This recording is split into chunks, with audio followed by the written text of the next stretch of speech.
Today, we're talking about getting more R's out of your RSVPs.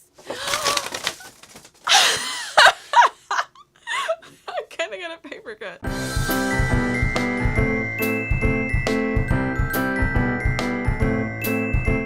Hi, I'm Melissa. And I'm John, and welcome to Paper Truly. Today, we are talking about 3 ways to get more R's out of your RSVPs.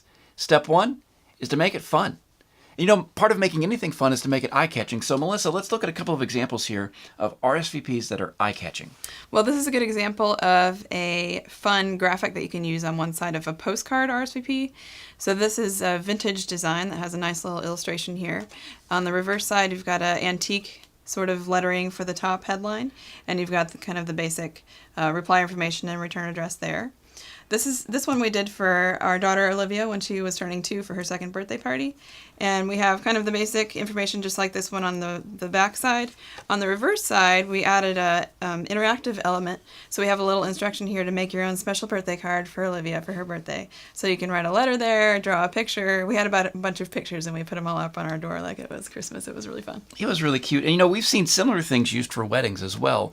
People asking their guests to write them a personal note or personal message on the RSVP. You know, interactivity is a big part of making it fun too.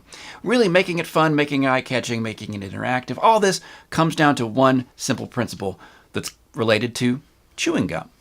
Yes, chewing gum. You know, the Wrigley family built an empire out of knowing where to put their chewing gum. By the register. By having their product in a place that was frequently seen and having it stand out, they sold a lot more gum. Well, think about where people are going to put your RSVPs. They're going to put it on their fridge. They're going to put it on their pin board. They're going to put it someplace where they're like, oh yeah, I'll reply to that later. I'll put it somewhere where I will remember to reply to that later. And so if you have something that's fun, something that's engaging, something that's eye-catching, you can use that same chewing gum logic to get more responses from your RSVPs.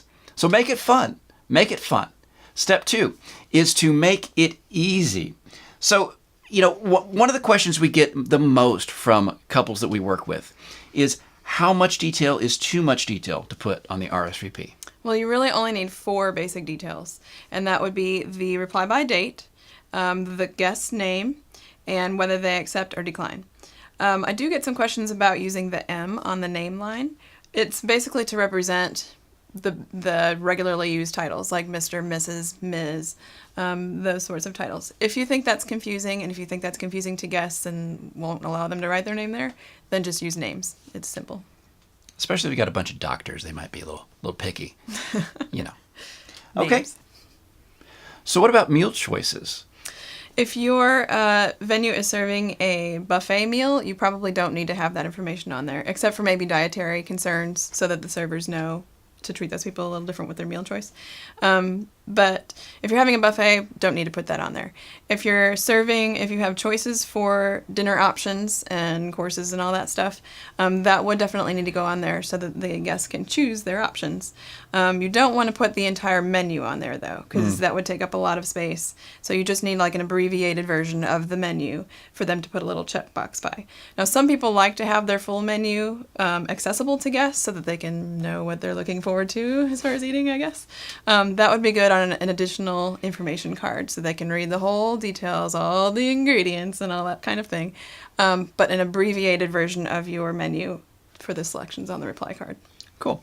As far as the reply by date, how long should guests have in order to reply?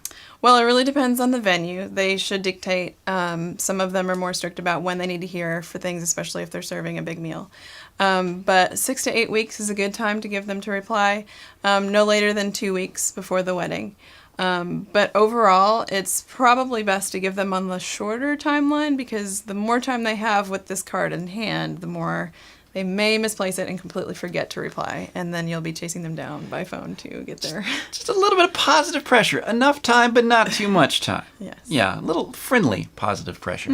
Okay, stamps. You know, we see some countries, people include stamps. Sometimes they don't. What's the etiquette on that? In the U.S., it's customary etiquette to prepay the postage on your reply card. We've had a lot of international customers, and it's not so much the etiquette there. So they're fine with their guest putting the stamp on there. Now, I do want to note that if you are in the U.S. and you are mailing your invitations to overseas guests, you cannot prepay their postage because they need to use their country's stamps on their reply. To send it back to the send U.S. it back to the U.S. Okay. Yes. And I think that would apply for pretty much any country. It's just very difficult to get postage from another country. Maybe in some European countries it might be easier, but what we've seen with a lot of U.S. customers is that that can be a real challenge to try to get the destination country's postage back. So, all right. Envelopes, that's the other big thing. I mean, we have some examples here that are postcards. We've got some examples here that have envelopes. When do you need an envelope? Do you not need an envelope? Is that just one of those, one more thing that you're supposed to do because it's a wedding invitation kind of things? It's definitely optional because obviously we have some postcard designs here and those are fairly popular. Formality is the most common reason why people use the envelope, but also guest privacy. So some options that people may be putting their information on there may be private. Some people may feel like their dietary concerns are private. Not so much the meal information, but I'm actually working on a design this week where the wedding is on a military base and they need name, driver's license, and birthday. Whoa. Yeah, like the driver's license number, so that's pretty personal and you wouldn't want that just floating around on a Right. postcard in the mail. So definitely would need an envelope for something like that. So you can use an envelope for formality or for privacy, but if you have a very simple RSVP with just a yes, no, and names, you can generally use a postcard, yeah? Yes. Cool. All right. So make it fun, make it easy.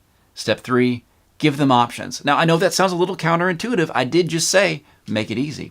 But give them options. How many ways should people have as an option to respond? There's 3 main ways, which would be by mail, by using the envelope or a postcard and a stamp, walking it up to your mailbox. You can also put a phone number on there, so you could do a reply by calling or texting, or you could use a website.